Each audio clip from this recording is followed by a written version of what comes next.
guiado tu camino y a tu lado siempre está. Sus promesas cumplirá y a su tiempo lo verás. Eres parte del pueblo de Dios, Él te levantará, te restaurará y tu victoria llegará. Fuiste llamado y escogido, a su voz has respondido. Es tiempo de creer. Centro Victoria, nacimos para vencer. Buenos días, amigos y amigas del Centro Victoria y otras personas que nos estén viendo en esta mañana. Estamos aquí para darles la bienvenida. Quiero compartirles el pasaje de 1 Samuel 16:1. Luego ustedes lo pueden leer en casa. Dice que Jehová le habló a Samuel y le dijo: ¿hasta cuándo llorarás a Saúl habiéndolo yo desechado? Con todas las situaciones que hemos estado viviendo últimamente, algunos hemos o han tenido alguna pérdida, y yo quiero invitarles a que analicemos sobre este pasaje. Ahí nos cuenta que Samuel estaba llorando porque Dios había desechado a Saúl, pero él a la vez le dice: yo ya me he provisto de un nuevo rey.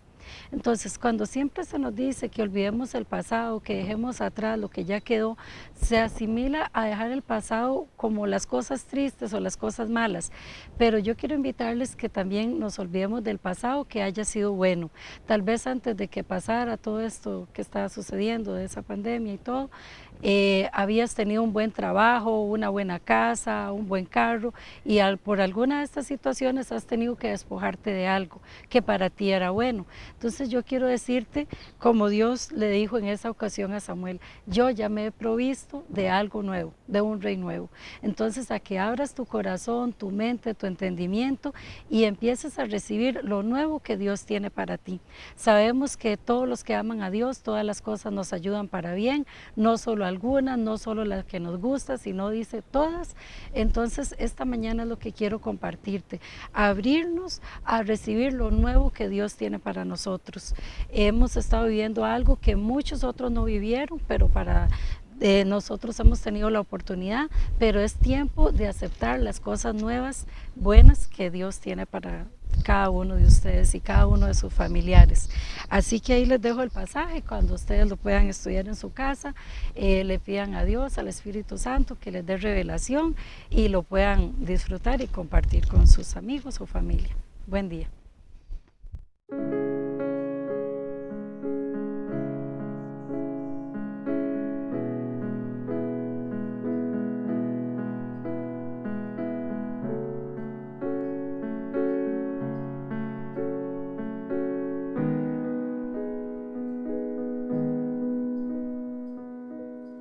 Veo al Rey de Gloria, viene con fuego y poder. Todos verán, todos verán.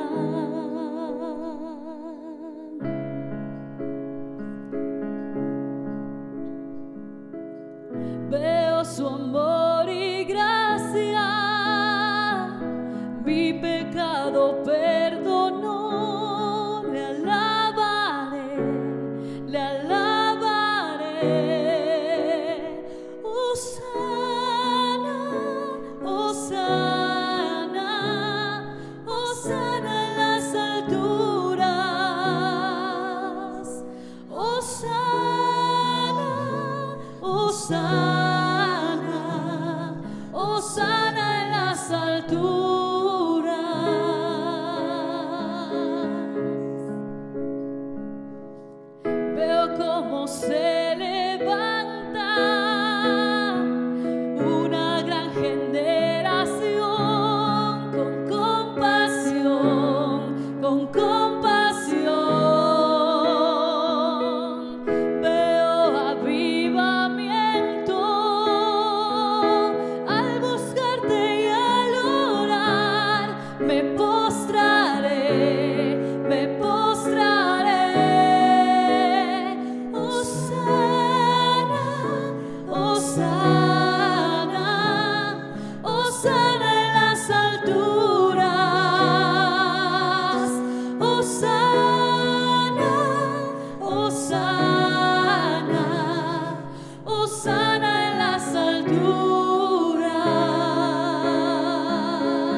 de la oscuridad, callando las voces del pasado.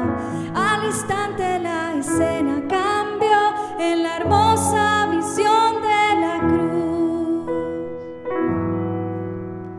Te revelaste a mí, me llevaste a descubrir que tu amor es la esperanza que llena mi alma.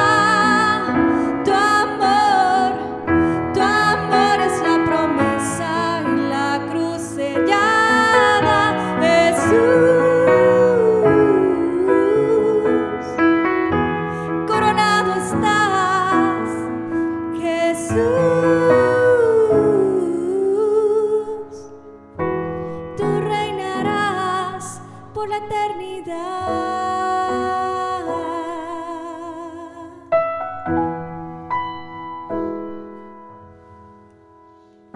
Ya no vivo yo ahora, vives tú en mí, no soy lo que fui. Justificado por medio de Cristo, ante tus ojos estoy. Escogido soy para ser como tú, perdonado, santo y aceptado. Tú sembraste en mí la eternidad, mi futuro a tu lado está. Te revelaste a mí, me llevaste a descubrir que tu amor es la esperanza que llena mi alma. Tu amor es la promesa en la cruz sellada. Jesús, coronado estás, Jesús,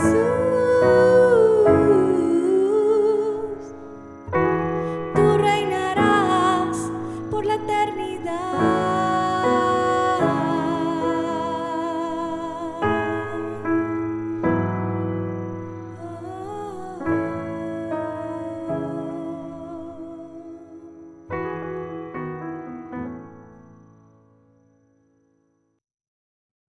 Damos gracias esta mañana a los amigos músicos que nos han bendecido con sus cantos.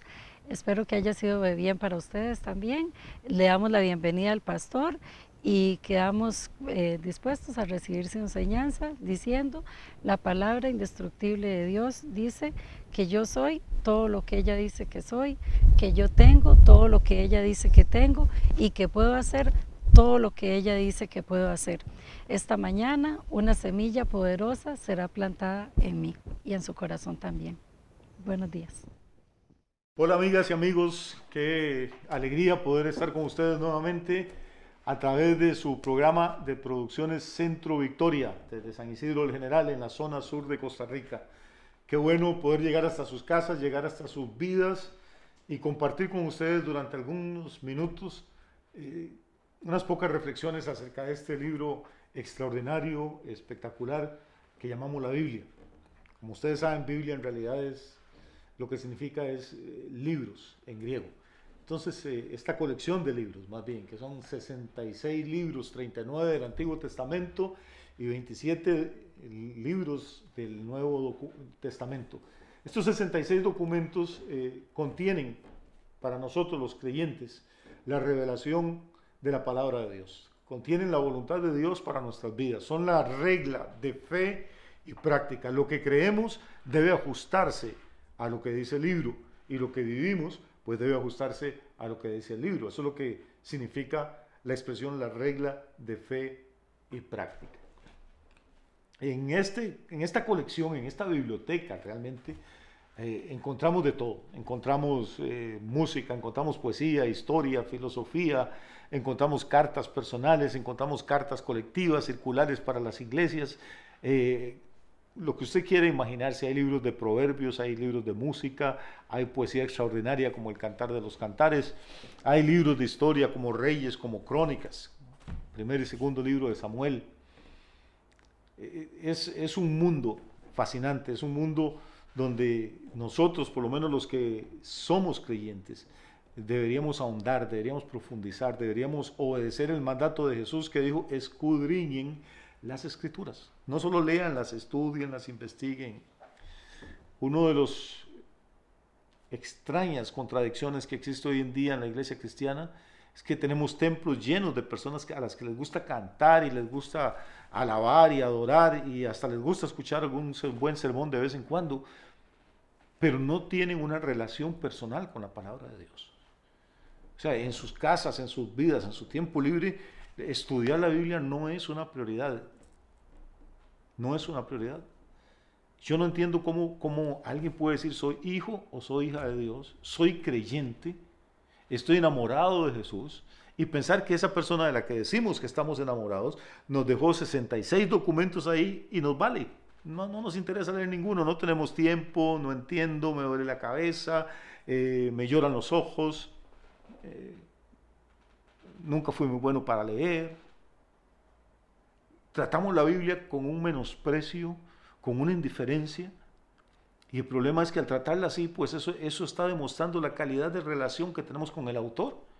Vamos a ver, es como si su esposo, su esposa, su novio, su novia, un hijo, no sé, alguien muy amado para usted, alguien muy especial, se hubiera marchado a otro país hace 20, 25 años, y de pronto le llegan a usted 66 sobres, 66 cartas o 66 correos electrónicos con noticias de esa persona, contándole todo lo que le ha sucedido, el viaje de ida, cómo tuvo que acostumbrarse a otro idioma, a otra cultura, a otro tipo de comida, que se casó, que tiene hijos, en qué trabaja. Ahí están todas las noticias, está todo el paquete, y usted dice que usted ama a ese esposo que se fue, ama a esa esposa que partió, ama a ese hijo o a ese padre que tiene casi un cuarto de siglo, no lo he visto. Lo ama, pero no tiene tiempo para abrir los correos electrónicos. Lo ama, pero no tiene tiempo para leer las cartas.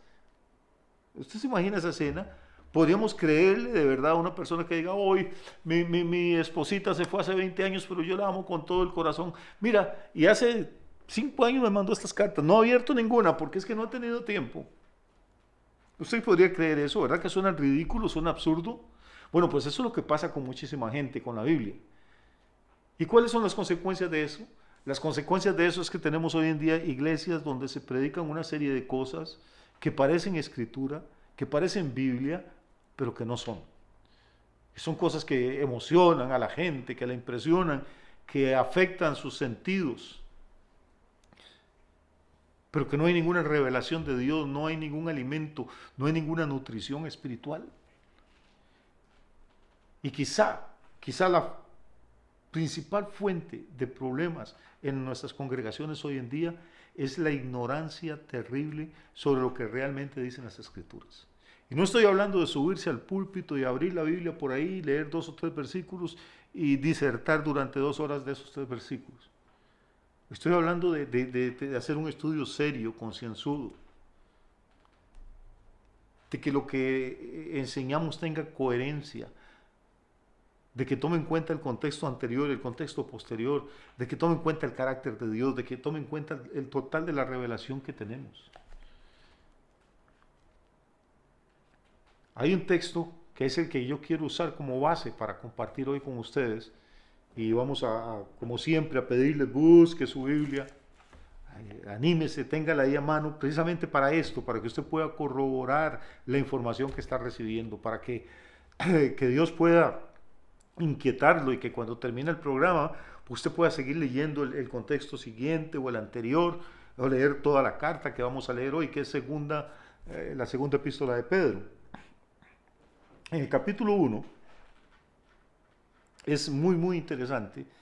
Sabemos que Pedro fue uno de esos discípulos amados entrañablemente por el Señor Jesús. Uno mira el ministerio de Cristo y podemos ver una cosa muy interesante. Hay una cosa que yo trato de describir diciendo que son como círculos concéntricos. En primer lugar, hay muchos pasajes de los evangelios que dicen que a Jesús le seguía una gran multitud, un círculo grande. Pensemos en Jesús como un punto en el centro y un círculo grande. Esta es una multitud, pueden ser cientos de personas tocándolo, apretujándose, siguiendo detrás de él para escuchar su doctrina, para ver sus milagros, para comer del pan que él podía multiplicar. pero de ese grupo Jesús saca 70. Estos 70 los divide en parejas y los envía a predicar a diferentes pueblos y a diferentes aldeas en Israel. Son una especie del departamento de promoción del reino de Dios. ¿Por qué? Porque ellos se encargan de llegar a las aldeas, a los pueblos, de orar por los enfermos, de predicar el reino de Dios y tal vez de decir, bueno, de aquí a 2 o 3 semanas el maestro va a pasar por acá. Por eso no debe sorprendernos que cuando los evangelios describen la llegada del Señor a alguna aldea o algún pueblo, dice que la multitud salía. Es que ya le estaban esperando. En una época que no había teléfonos, que no había medios de comunicación masiva ni redes sociales, pues estos 70 que Jesús sacó de la multitud y capacitó y envió, servían para ir extendiendo el reino e ir preparando el terreno para cuando Jesús llegaba ya había un nivel de expectativa en la población. Pero aparte de estos 70 hay otro círculo más pequeñito aún, más íntimo. Este círculo era de 12 hombres que Jesús llamó para que estuvieran con él, para discipularlos y entrenarlos personalmente y también darle la autoridad y el nivel de unción que necesitaban para echar fuera demonios, sanar enfermos, predicar el evangelio del reino. Pero todavía hay un círculo aún más pequeño. De estos 12 hay 3 hombres con los que Jesús tiene una relación de amistad íntima. 2 de ellos son hermanos, Juan y Jacobo, y el otro es Simón Pedro. Estos 3 hombres son como la guardia de corps de Jesús. Son los que los vemos en muchas ocasiones donde no hay nadie más cerca, ellos 3 están con el Señor, lado a lado, pie a pie. Ahora bien, Pedro, que es un personaje interesantísimo, de los más importantes e influyentes en el Nuevo Testamento y en la historia de la iglesia, Pedro nos escribe 2 cartas. Y en la primera carta, el capítulo 1, versículo 16, que es nuestro texto, dice así: porque no os hemos dado a conocer el poder y la venida de nuestro Señor Jesucristo siguiendo fábulas artificiosas, sino como habiendo visto con nuestros propios ojos su majestad. Pues cuando él recibió de Dios Padre honra y gloria, le fue enviada desde la magnífica gloria una voz que decía: este es mi Hijo amado, en el cual tengo complacencia. Y nosotros, dice Pedro, oímos esta voz enviada del cielo cuando estábamos con él en el monte santo. Se está refiriendo obviamente aquí a la transfiguración, esa escena que Mateo, el Evangelio de Mateo, el capítulo 17 describe, donde Jesús sube al monte, lleva a este círculo pequeñito íntimo de él, a Juan, a Jacobo y a Pedro, y ahí en el monte ocurren una serie de fenómenos sobrenaturales. De pronto Jesús empieza a resplandecer. Imagínese usted lo que puede ser eso. Una luz extraordinaria empieza a brotar del interior de Jesús, a atravesar su cuerpo, la Shekinah, la gloria de Dios. Al final, dice Mateo, el rostro del Señor llega a ser más brillante que el sol, y su túnica, sus vestidos se vuelven tan blancos como ningún lavador en la tierra puede hacer tan blancos. O sea, nada más imagine qué milagro tan extraordinario. O sea, solo esto ya bastaría para dejar pasmado a cualquier persona. No es que le sale un resplandorcito a Jesús. No es que tiene un halo ahí amarillo alrededor de la cabeza. Es que la gloria de Dios que vivía dentro de él, porque en él habitaba corporalmente toda la plenitud de la deidad. Esa gloria, el milagro en realidad no fue que esa gloria saliera ahí en el monte de la transfiguración. El milagro es cómo hizo Jesús durante 33 años para que tanta gloria, tanta santidad, tanto poder no se salieran constantemente de él. El esfuerzo que había que hacer para retener esa unción, ese poder, esa santidad ahí sin que se manifestara constantemente. Pues ahí en el monte Jesús deja que eso salga. Y los discípulos quedan maravillados. Son sus amigos íntimos, pero nunca han visto esa faceta de Jesús. Nunca han visto nada como eso. Pero como si esto fuera poco, aparecen en el monte 2 personajes extraordinarios. Recuerde que el texto que Pedro está utilizando como base se encuentra en el Evangelio de Mateo, capítulo 17, para que lo estudien después en su casa, lo lean con calma varias veces, lápiz en mano, con cuaderno de notas si es posible. Aparecen 2 personajes extraordinarios, sorprendentes. En primer lugar aparece Moisés. Ahora, ¿qué es Moisés? Moisés es el representante de la ley. Moisés es el hombre que durante 40 años condujo al pueblo de Israel a través del desierto hasta llevarlo a la frontera de la tierra prometida. Moisés es el hombre que había anunciado, dijo, profeta como yo os va a levantar el Señor. Es probablemente el personaje más reverenciado del Antiguo Testamento por los israelitas. Curiosamente, Moisés ya tiene siglos y siglos y siglos de muerto y nadie sepultó su cuerpo, sino que se dice que Dios mismo lo sepultó. Y luego Judas, en otra de la última epístola que hay antes del libro de Apocalipsis, dice que hubo una batalla en el mundo espiritual donde Satanás y Miguel contendían por el cuerpo de Moisés. O sea, Moisés es una persona mucho más compleja de lo que nos podemos imaginar de acuerdo a la Biblia. Es un personaje interesante. Ese cuerpo tenía un propósito en el futuro. Dios lo iba a usar y el diablo sabía eso y Miguel contendió contra Satanás por ese cuerpo de Moisés. Pues bien, ese Moisés aparece ahora, después de siglos de muerto. Aparece ahora, lleno de vida, saludable. Y no solo esto, sino que aparece otro hombre, Elías, que unos 500 y 600 años atrás no murió, sino que fue arrebatado al cielo, vivo. Y ahora aparece, 5 siglos después o 6 siglos después, aparece aquí en la cima del monte de la transfiguración conversando con Jesús, los tres. ¿De qué hablan? Dice, hablan acerca de la próxima partida de Jesús. Todo eso está en Mateo 17. Esa partida de Jesús es la crucifixión, es la partida de este planeta. Así como el nacimiento de Jesús, de la Virgen María, fue su ingreso al planeta, la crucifixión, la resurrección, la ascensión, esta serie de acontecimientos son su salida, son la partida. Y están discutiendo de eso, están conversando, están dándose noticias. Yo no puedo imaginarme qué fue lo que pasó en ese monte. No sé si usted se ha detenido alguna vez a meditar en esto. Es que no es solo leer la Biblia, es pensar, es tratar de imaginarse la escena, es tratar de... ¿Qué podrían hablar esos tres personajes? El creador del universo, el Hijo del Dios viviente ahí, el dador de la ley, el representante de la ley, y por otro lado Elías, el representante de los profetas. Aquí tenemos las tres grandes divisiones del trato de Dios con la humanidad: la ley, los profetas y la gracia. La ley representada por Moisés, los profetas representados por Elías y la gracia encarnada en la persona del Señor Jesucristo. No es de extrañar que los discípulos dijeran, oiga, no volvamos nunca allá abajo. Ahí hay mucho problema, hay demasiado pecador, hay mucho chisme, mucha murmuración, hay el corre todos los días para conseguir dinero para los alimentos y la familia. Esto es una maravilla, esto es la gloria, quedémonos acá arriba. A veces nos pasa lo mismo, estamos en el culto, estamos en la reunión y nos desconectamos del mundo, nos desconectamos de los problemas, de las luchas, de las dificultades y quisiéramos quedarnos. Siempre hay cultos donde la presencia de Dios está ahí, donde la música, la adoración, la alabanza son tan lindas, donde el sermón es tan inspirador, hay tanta unción, tanta revelación, que uno no quisiera a veces ni volver a la casa a enfrentarse con la realidad, que muchas veces es difícil. Problemas de familia, de finanzas, de vecinos, de salud, qué sé yo.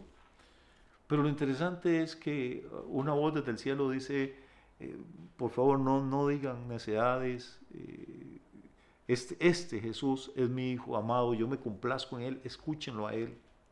O sea, ya no es necesario escuchar a Moisés, la ley, ya no es necesario estar dependiendo de los profetas, ahora tenemos a Jesús. Este es el Hijo amado. Los otros dos, Moisés y Elías, son siervos, son instrumentos, son vasos de barro en la casa de Dios. Pero Jesús es la gloria de Dios hecha hombre. Óiganlo a Él. Él es la culminación de la ley, es la culminación de los profetas. Escúchenlo. Y además, abajo de ese monte había una multitud de lunáticos, de ciegos, de enfermos, de gente desesperada, de pobres, de leprosos. Así que el propósito de Dios cuando nos hace tener estas experiencias sublimes, estos momentos de libertad espiritual, de comunión íntima con Dios, no es para que nos quedemos ahí en un éxtasis místico o religioso siempre, sino como para cargar nuestras baterías y que podamos volver a la parte de abajo del monte, podamos volver al mundo real, al mundo donde hay gente que sufre, donde hay gente sola, donde hay gente necesitada de cariño, de consuelo, de una palabra, de ánimo, de estímulo. Dios nos da para que nosotros demos. Te bendeciré para que seas bendición. Entonces Pedro repito, está tomando todo este texto que nos cuenta Mateo capítulo 17, que también en Marcos capítulo 9 menciona la escena, Lucas igual la menciona también en su capítulo 9. Usted puede leer las 3 versiones ahí en los evangelios. Pero Pedro está contando esto para convencer a los hermanos, a los destinatarios de sus cartas, convencerlos de algo. Vamos a leer nuevamente, a ver si nos ubicamos, qué es lo que Pedro quiere lograr al contar el testimonio de esa experiencia extraordinaria que él tuvo. Verso 16, primera de Pedro, capítulo 1. Perdón, estoy en segunda de Pedro. Algunas veces he dicho, creo, primera de Pedro, pero es segunda de Pedro, es el capítulo 1, versículo 16. Oigámoslo nuevamente.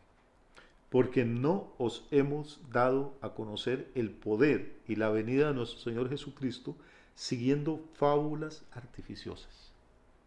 O sea, lo que Pedro dice, cuando yo he predicado, cuando he escrito, cuando he enseñado, no estoy siguiendo fábulas, historias humanas, fantasías. Tenemos que tener cuidado con qué es lo que predicamos nosotros, con qué es lo que enseñamos, con qué es lo que escribimos. Fuimos llamados no a predicar el sueño que tuve anoche, la visión que tuve hace 3 meses, que incluso puede ser producto de una mala digestión. Fuimos llamados a predicar la palabra eterna, infalible, autoritativa de Dios. Pedro dice, lo que yo he predicado a ustedes, lo que les he enseñado, no lo hice siguiendo fábulas, cuentos, mitos, leyendas artificiosas. Dice, sino como habiendo visto con nuestros propios ojos su majestad. Esto es lo que se requiere para ser un testigo. Haber estado ahí presencialmente. Y Pedro dice, yo estuve ahí. Cuando les digo que Jesús era más que un rabino, cuando les digo que Jesús era más que un carpintero, cuando les digo que Jesús era más que un judío común y corriente, fue no porque me lo contaron, no porque tuve un sueño, fue porque con mis propios ojos pude ver su majestad, su gloria. Ahora, no solo esto. Versículo 17 dice, pues cuando él recibió de Dios Padre honra y gloria, le fue enviada desde la magnífica gloria una voz que decía, este es mi Hijo amado, en el cual tengo complacencia. Entonces Pedro está apelando aquí a su otro sentido. No solamente dice, con mis propios ojos vi la gloria de Jesús, vi su majestad, sino que dice, estos oídos también escucharon desde la magnífica gloria una voz que decía, este es mi Hijo amado, en quien tengo complacencia, en quien me deleito. Ahora, según las Escrituras, para que un testimonio tenga validez, tiene que ser corroborado por lo menos por 2 o 3 personas. Eso es lo que la Biblia exige. Y note como Pedro habla en plural, en el versículo 18 dice, y nosotros oímos esta voz, nosotros, o sea, ¿quiénes nosotros? Juan, Jacobo y Pedro. Tenemos los 3 testigos que exigía la ley para darle credibilidad a un asunto. Nosotros oímos esta voz enviada desde el cielo, cuando estábamos con él en el monte santo. Nosotros oímos esa voz. Vimos su majestad, oímos la voz. Por eso es que esta gente estaban dispuestos a ir a la cárcel, a sufrir azotes, persecuciones, humillaciones, a ir a la muerte si era necesario. ¿Quién les podía arrebatar aquellas cosas en las que creían no porque alguien se las narró, sino porque con sus ojos, con sus oídos, con sus manos, dice Juan, con estas manos palparon lo tocante al verbo de vida, comieron con él, durmieron con él. Se dieron cuenta que este hombre era un fuera de serie, era un personaje extraordinario. Y finalmente, cuando Jesús resucita, este círculo de sus 12 se dispone a conquistar el mundo, sin temor a nada, sin temor a nadie, ni césares, ni cárceles, ni líderes religiosos, ni persecuciones, nadie puede pararlos. Y empiezan a proclamar este mensaje.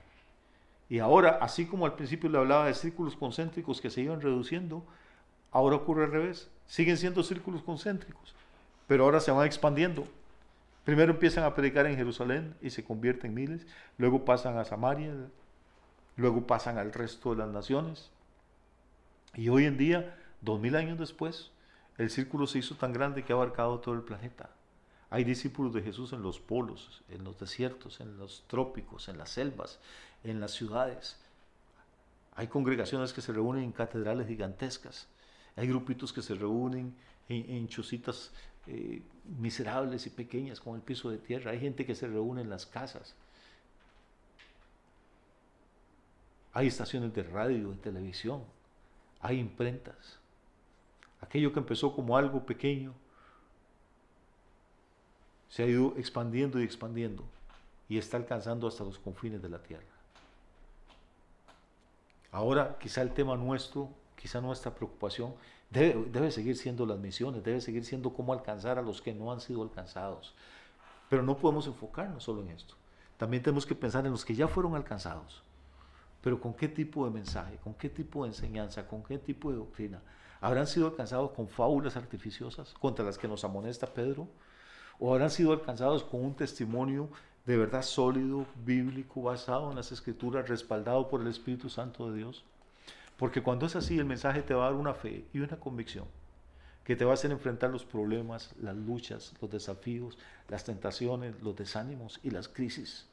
Porque la semilla que está dentro de ti, que fue puesta, es una semilla indestructible. Pero si llegamos a la iglesia oyendo fábulas, historias, cuentos por la música, por otras cosas, pues cuando vengan los vientos, cuando caigan las lluvias, probablemente muchas de esas casas se van a arruinar y van a caer, porque no hay solidez, no hay un fundamento, no hay una piedra angular que tenga anclado todo el edificio de nuestras vidas. Ahora bien, dicho esto, note que estamos en segunda Epístola de Pedro, capítulo 1, versículos 16 y 17. ¿Qué hemos visto hasta ahora? Cómo Pedro escribe a los destinatarios de su carta para decirles, para compartir su testimonio, decir, nosotros estuvimos con él, Juan, Jacobo y yo subimos con Jesús al Monte Santo, vimos su gloria, vimos su majestad, oímos la voz del Padre asegurándonos que este era su Hijo, que a él debíamos oír. Ya no tanto a Moisés, ya no tanto a Elías, pero ahora a Jesús. Jesús es la culminación de la revelación de Dios. Jesús es la última palabra de Dios para la humanidad. Después de esto no hay otra cosa. No hay otra cosa. Dios muestra su amor para el mundo. En que siendo aún pecadores, Cristo murió por nosotros. ¿Para qué? Dice Juan, para que todo aquel que en él cree no se pierda, sino que tenga vida y vida eterna. Todo esto es conmovedor, es fantástico, qué convicción tiene Pedro, qué convicción nos transmite. Él vio, él oyó, Juan dice, yo toqué, yo estuve ahí, nadie nos contó esto no fue que mamá o abuelita nos criaron en esta religión y seguimos aquí por no contradecirlos a ellos. No, esto es gente que tuvo una experiencia de primera mano, que tuvo una experiencia genuina, auténtica de conversión. Pero oiga lo que sigue, el versículo 19, dice Pedro, tenemos también la palabra profética más segura, a la cual hacéis bien en estar atentos como a una antorcha que alumbra en lugar oscuro, hasta que el día esclarezca y el lucero de la mañana salga en vuestros corazones. Cuando yo medio entendí esto, las primeras veces que leía la Biblia, fue como recibir un mazazo en plena frente. Pedro viene contándonos en el versículo 16 y 17 esa experiencia sobrenatural que tuvo en el monte de la transfiguración. Y no estaba solo, no lo soñé, tengo aquí testigos, vimos, escuchamos, tocamos. Pero oiga lo que dice el versículo 19, es que dice, pero tenemos también la palabra profética más segura. O sea que este libro, la palabra profética, es más segura que lo que yo veo con mis ojos, más segura que lo que escuchan mis oídos, más segura que lo que palpan mis manos. No podemos tener un ministerio basado en contar testimonios, en contar historias, y cuando yo fui, cuando prediqué, cuando Dios sanó al enfermito aquel. No. Lo que le va a dar solidez a nuestro ministerio, lo que le va a dar solidez a tu vida, a tu familia, a tu empresa, es la palabra profética. Es el conocimiento del que hablábamos al principio, es la dedicación a escudriñar las Escrituras. Esa debería ser casi que la tarea primordial de todo hombre, de toda mujer hoy en día, si es que creen en Cristo o si es que decimos creer en el Señor. A mí a veces me impacta ver a los musulmanes 1.000 millones de personas, ya un poco más, creen que hay un solo Dios que es Alá y Mahoma su profeta. Empezaron 6 siglos después de nosotros. Pero qué impresionante la dedicación de estas personas.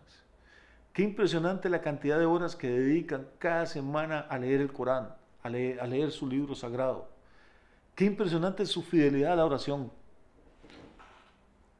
Probable que muchos de los que me están mirando en este momento han tenido la oportunidad de estar en un aeropuerto. Los musulmanes oran 5 veces al día mirando la Meca. Todo musulmán verdadero sabe exactamente en qué dirección está la Meca en cualquier lugar del mundo que él se encuentre. ¿Por qué? Porque 5 veces al día va a sacar, aunque esté el aeropuerto tan ajetreado y pasajeros corriendo de un lugar para otro, él va a sacar su alfombra de oración. Y aunque esté allí el presidente de los Estados Unidos o la reina de Inglaterra, él tira su alfombra y va a orar sin complejos, sin vergüenza, sin temores. Los musulmanes normalmente separan el 15% de sus ingresos para las mezquitas y para sostener el desarrollo de su religión. Todo musulmán está obligado, a menos de que tenga un impedimento grave, de por lo menos una vez en su vida hacer el viaje, la peregrinación hacia la Meca.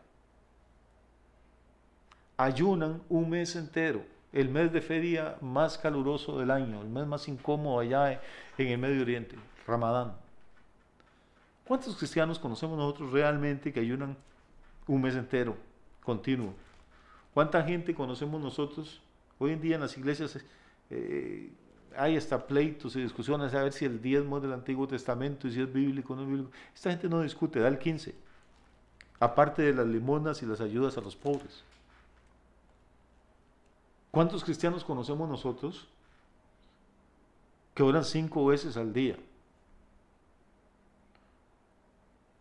O que ahorran toda su vida para poder hacer una peregrinación a algún lugar porque la Biblia lo dice.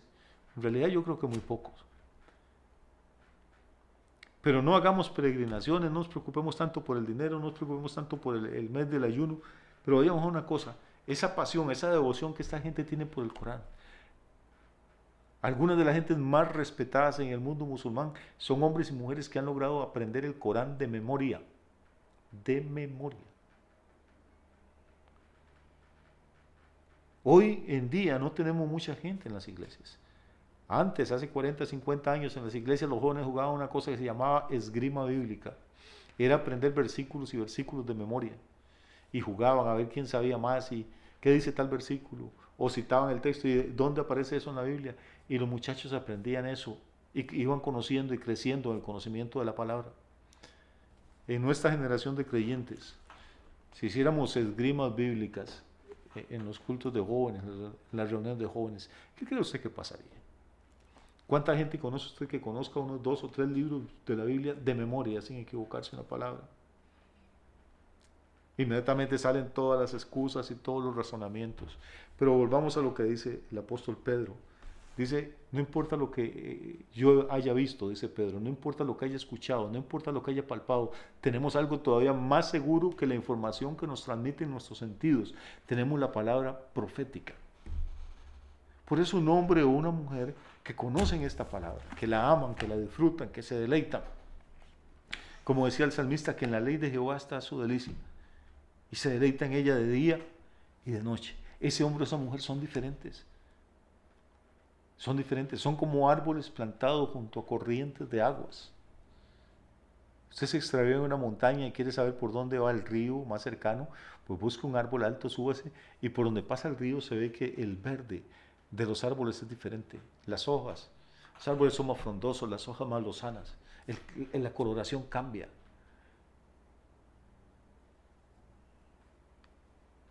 Se parece a todos los árboles, pero hay una diferencia. Sus raíces están hundidas cerca de donde hay agua verdadera. Así que, amado, esta oportunidad es nada más mi reto, mi desafío, mi invitación cariñosa, insistente, molesta, majadera si quiere, pero hecha con amor. Estamos viviendo tiempos difíciles. No todo lo que brilla es oro y necesitamos una información que sea real, que sea verdadera, que sea indestructible, que no dependa solo de nuestros sentidos ni de nuestras emociones. Y gracias a Dios la tenemos, dice Pedro. Tenemos también la palabra profética más segura, a la cual hacéis bien en estar atentos, como a una antorcha que alumbra en lugar oscuro. Entre más oscura la situación, entre más oscuras las circunstancias, más necesitamos esta antorcha. Como decía también el salmista, lámpara es a mis pies tu palabra y lumbrera mi camino. Que Dios les bendiga mucho y que la luz de esta antorcha, la luz de esta lámpara, alumbre nuestros pasos todos los días hasta que nos reunamos con el Señor. Un abrazo enorme y bendiciones para todas y para todos.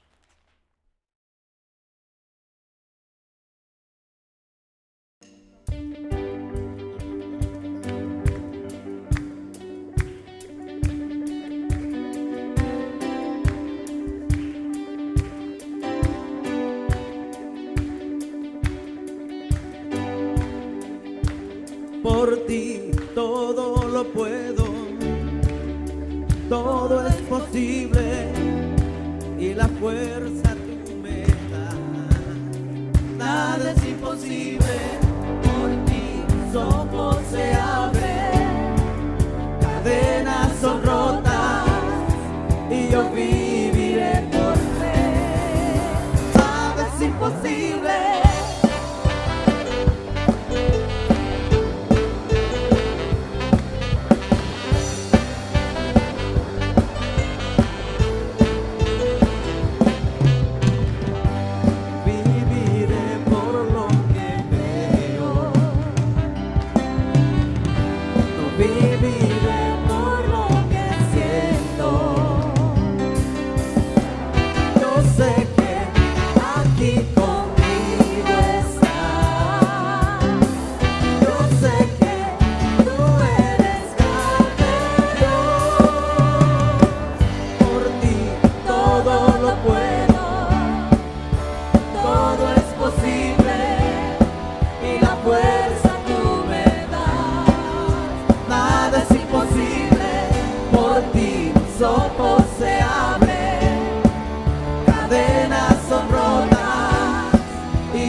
Creo